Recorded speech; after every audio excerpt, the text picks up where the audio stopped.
বৃন্দময় অধিপতি স্বৰ্গ ৰাজ্যৰ বিধাতাই সদন কৰি দেৱতাসকলক অৰ্পণ কৰিলে সৃষ্টি ৰক্ষাৰ ভাৱ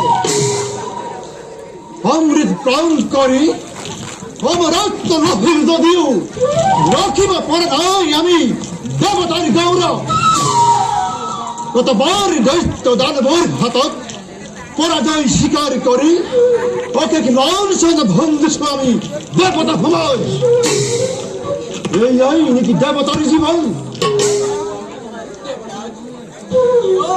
নিরঞ্জনক বাক্যৰ প্ৰয়োগ দুখৰ পাছত সুখ আহে নিয়ম জগতত অন্ধকাৰৰ পাছত পোহৰ অবিচ্ছিন্ন বৰ্তমান আমি সুখতে আছো আৰু দেৱৰাজ সৃষ্টিৰ স্থিতিৰ পলয়ৰ গৰাকী যিজনৰ অপাৰ কৰোণা আমাৰ ওপৰত তেনেস্থলত দেৱৰাজ কোনে কৰিব পাৰে অপকাৰে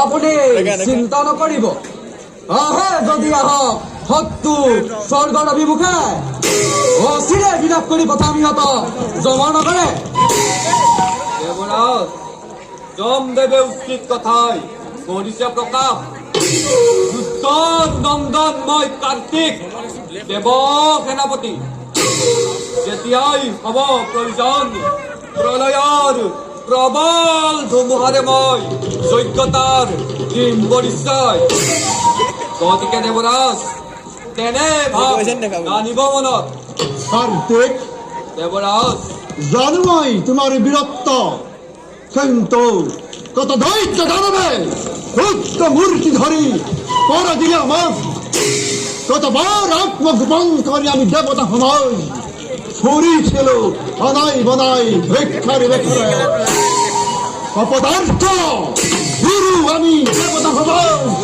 তা পুরুষ নয় দেব পুরন্দর ঘনে ঘনে ভাব হইছে উদয় অতীতৰ যেন পুনৰাবৃত্তি ঘটিব এই দেৱতাৰ সমাজ স্থিৰ হওক দেৱৰাজ মিছতে নহ'ব কাজ যদিও দৈত্য দানৱে বাৰে বাৰে আমাক কৰে পৰাজিত তথাপিতো দেৱৰাজ অসুৰৰ ক্ষণস্থায়ী বিজয়ে কৰা নাই কাহানি অপকাৰ দেৱ সমাজক দেৱৰাজ মিছতে আত্মশ্লোঘাত কৰি নহ'ব স্থিৰ দেৱতাই হিত চিন্তা কৰে জগতৰ সেয়েহে ক্ষুদ্ৰ অসুৰ জাতিয়ে যিমানেই চেষ্টা নকৰক কিয় তথাপিও দেৱতাৰ জয় অনিবাৰ্য দেৱৰাজ এই এতব কেনে ৰূপ স্বৰ্গৰ অধিপতি জগতৰ বন্দিত দেৱ পুৰন্দৰে অপুৰণ ত্ৰাসত নাৰীৰ দৰে কাতৰ হলে দেৱতাৰ নাম লৈ জন্ম লোৱাৰ সাৰ্থকতা ক'ত দেৱৰাজ? নকৰিবা তেনেভাৱে তিৰস্কাৰ মোক। তুই দেৱৰাথে ধন্য হৈহে বাৰে বাৰে দৈত্য দানৱে দেৱতাৰ কাৰ্যত ঘটাই দেভাত এই নহয় সংশয় লাগে মোৰ অন্তৰত। দেৱৰাজ ভৱিষ্যতৰ চিন্তা পৰিহৰি বৰ্তমানৰ চিন্তা কৰাকেই মই উচিত বুলি ভাবো দেৱৰাজ। আজি অমৰাৱতীৰ চতুৰ্দিশে দেখো মাথো আনন্দৰে কিৰণ। আছে যদি ভকতৰ ভয় হৰি নাৰায়ণ দেৱতাৰ ৰক্ষক হৈ কোনে কৰিব পাৰে অপকাৰী দেৱৰাজ? দেৱৰাজ এতিয়াও যদি সংশয় ভাৱ আছে আপোনাৰ মনত ব্যক্ত কৰিব বিচাৰো মই এটি পৰামৰ্শ। কাৰ্তিক আনন্দময় বিষ্ণু অনুমতি সমগ্ৰ দেৱ সমাজ একত্ৰিত হৈ বিষ্ণু যজ্ঞৰ আমি কৰো আয়োজন। বিষ্ণু যজ্ঞ দেৱৰাজ বিষ্ণু যজ্ঞ যজ্ঞ সম্পন্ন হলে অমংগলৰ চিহ্ন মাত্ৰও নাথাকিবই দেৱ সমাজত। অশ্বতী পৰামৰ্শই কৰিলা প্ৰদান অচিৰতে আয়োজন কৰিম আমি বিষ্ণু যজ্ঞ। তোমালোকৰ পৰামৰ্শ মানি সকলো নিৰাশ দুৰসময় কৰিলো পৰিত্যাগ। তথাপিতো যাবগণ দেৱৰাজ থাকিব হস্তং সদা সত্তৰ প্ৰত্যুত্তৰৰ বাবে।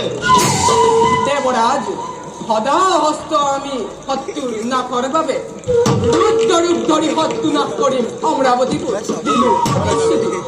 দেৱৰাজ শত্ৰু আক্ৰমণৰ চিন্তা কৰক পৰিহাৰ। আহে যদি কোনো শত্ৰু স্বৰ্গৰ অভিমুখে ঢুকাটোৰ বাঘে হৰিণক দমন কৰাৰ দৰে অৱশ্যে তাক কৰিম বিনা।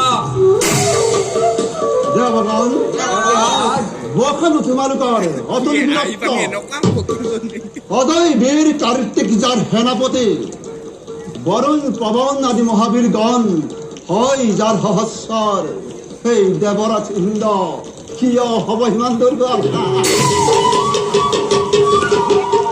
বাৰু দেৱগণ আজিলৈ সভাই মানতেই ভংগ কৰা হ'ল। দেৱৰাজ